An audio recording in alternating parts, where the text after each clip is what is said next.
Assalamualaikum warahmatullahi wabarakatuh. Asham harka fuune akkam jirtan dhaggeeffattoonni YouTube channel Sofumara fi bakkuma jirtanitti nageenyi kan koo isin haadha qabecha. Har'as barnoota haarawaan walitti deemnee jirra. Viidiyoo har'aa keessatti kan isinitti agarsiisu barnoota ajaa'ibaa tokko qabadhee isiniif dhufee jira. Barnoota har'aa namni bilbila qabu kamiyyuu ilaaluu qaba. Viidiyoo kana namni bilbila qabu kamiyyuu ilaaluu qaba. Namoota bilbila qabaniif hundi keessanuu viidiyoo kana share naaf godhaa fi sababni isaas dhaggeeffattoota koo viidiyoo har'aa keessatti wanta ajaa'iba ta'e tokkodha kan isinitti agarsiisu. Egaa namoonni baay'een dhaggeeffattoota koo bilbila isaaniitti ni fayyadamu. Garuu dhaggeeffattoota koo bilbilli isaanii deebi'ee immoo yeroo namoota miidhu arginee jirra. So kanaafiyyuu wanta har'aa kana beektanii ofirraa balleessuudhaan itti fayyadamuu qabdu. Sababni isaas wanta nama isinitti agarsiisu kun deebi'ee isinuma miidha yookaan miidhaa isinirraan gaha jechuudha. Wanta kana beektanii ofirraa ittisuu ni dandeessu, ofirraa balleessuu ni dandeessu. Miidhaa akkamii akka isinirraan gahuu fi akkanumallee miidhaan osoo isinirraan gahin wanta kana akkaataa ittiin fayyadamuu dandeessanidha kan isinitti agarsiisu. Ani mo'eedha chaanala kan koo Sofumara irraa warroonni yeroo jalqabaatiif gara YouTube chaanalii kanaatti dhuftan subscribe gochuudhaan gara maatiiwwan keenyatti dabalamaadha. Akkanumallee mallattoo notification all irra gochuu hin irraanfatinaadha. Yeroo hunda viidiyoo haarawaa yeroo gadhiisu nama hunda dura akka isin qabuuf maatiiwwan chaanalichaa viidiyoo kana like share gochuudhaan eegaladha. Amma yeroo isin irraanfadhu gara barnoota keenyaatti ceena. Egaa kabajamtoota dhaggeeffattoota kan koo, egaa namni hundinuu bilbilatti ni fayyadama. Yeroo ammaa kana namni bilbila keessattuu bilbila touch screen ta'an namoonni hin qabne muraasa ta'a malee namoonni baay'een touch screen itti fayyadama.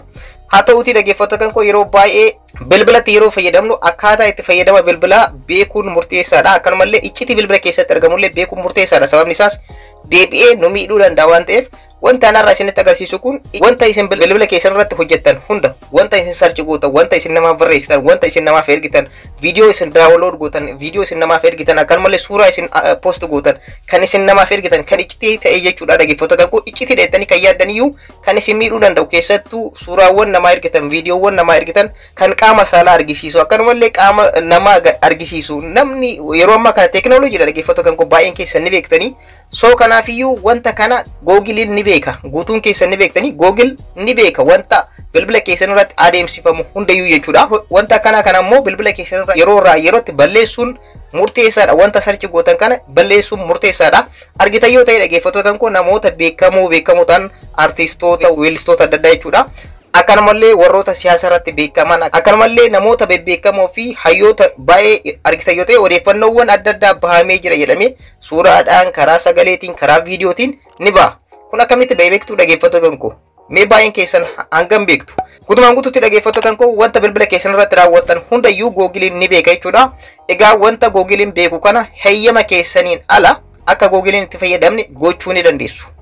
Har'a kan isinitti agarsiisu iccitii keessan akkaataa bilbila keessan irratti ittisuu akkaataa ittiin dandeessanidha.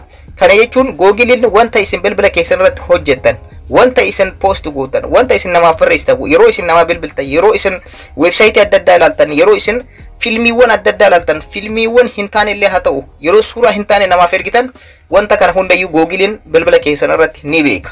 Kanaafiyyuu wanta kana akkamitti ofirraa dhorkuu dandeessan? Googiliin akka hin beekne heeyyama keessaniin ala akka itti fayyadamne akkamitti gochuu dandeessan? Isin qofti bilbila keessan akka itti fayyadamtan jechuudha. Suuraawwan iccitii ta'an, viidiyoowwan iccitii ta'an, akkanumallee yeroo nama wajjin haasoftan wanta iccitii ta'e sagaleedhaan argitan yoo ta'e dhaggeeffattoota kan koo, namoonni tokko tokko yeroo wajjin haasan namoota beekamtii qaban yoo ta'e odeeffannoon sun gatiidhaan ni bitama. Kun akkamitti ta'e?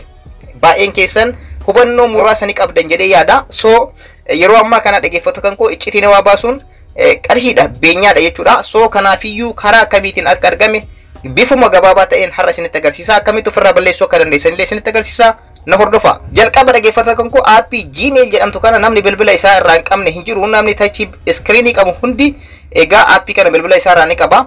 Isa kana aappii kana keessa naaf seentan jechuudha. Wanta har'a isinitti agarsiisu wanta ajaa'ibaati. So kanaafiyyuu Gmail keessa seentu.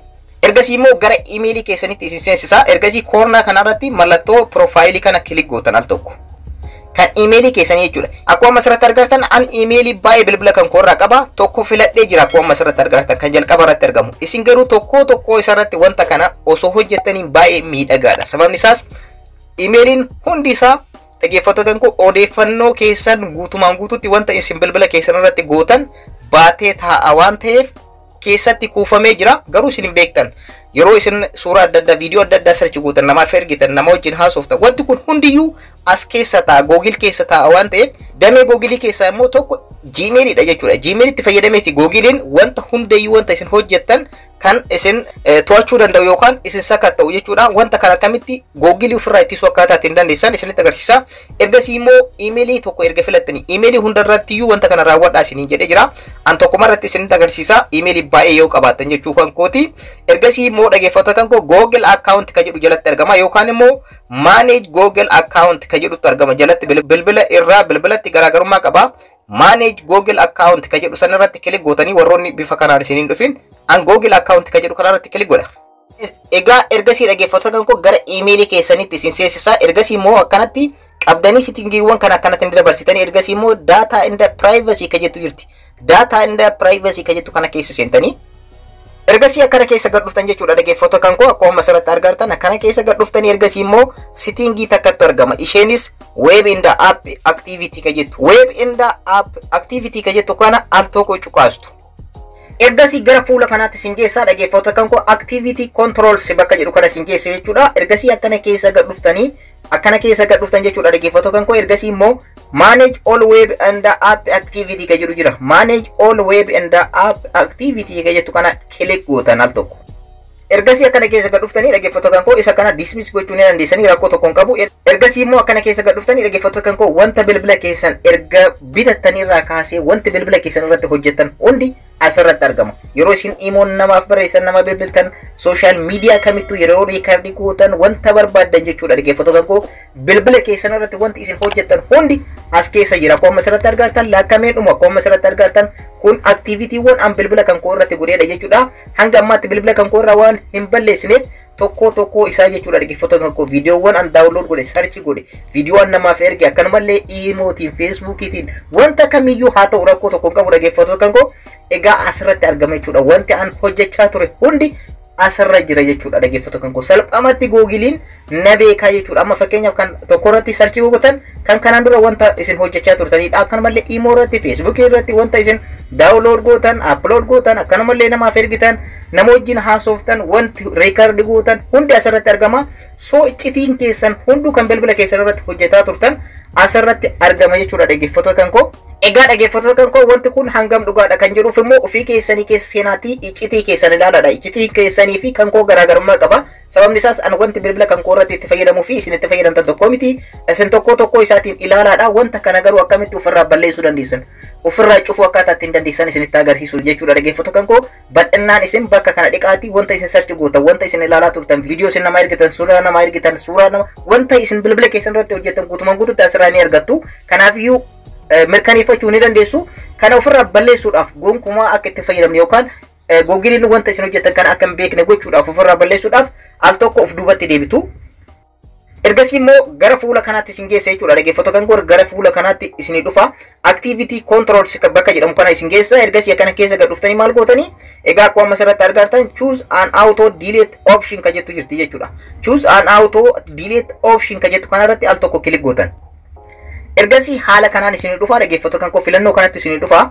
Kanaafiyyuu isa jalqabaa kana filattanii isa jalqabaa kana irratti kilik gootanii akkuma asirratti argartan lammaffaarra ta'ee dhufa. Isin isa jalqabaa kanarra gootanii ergasii immoo ji'a 18 irra taa'ee dhufa. Kanaafiyyuu bakka kanarratti roobsadee kana kilik gootanii ji'a 36 isa dhumaarra jechuudha.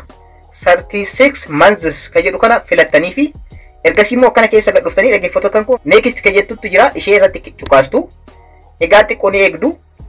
Ergasii akkuma asirratti argartan egaa wanta isin bilbila keessan irraa qabda wanta hanga ammaatti isin bilbila keessan irraa gochaa turtan jechuudha. Balleessuudhaaf confirm ka jettu kana qofa kilik gootanii xiqqoo ni eegdu jechuudha.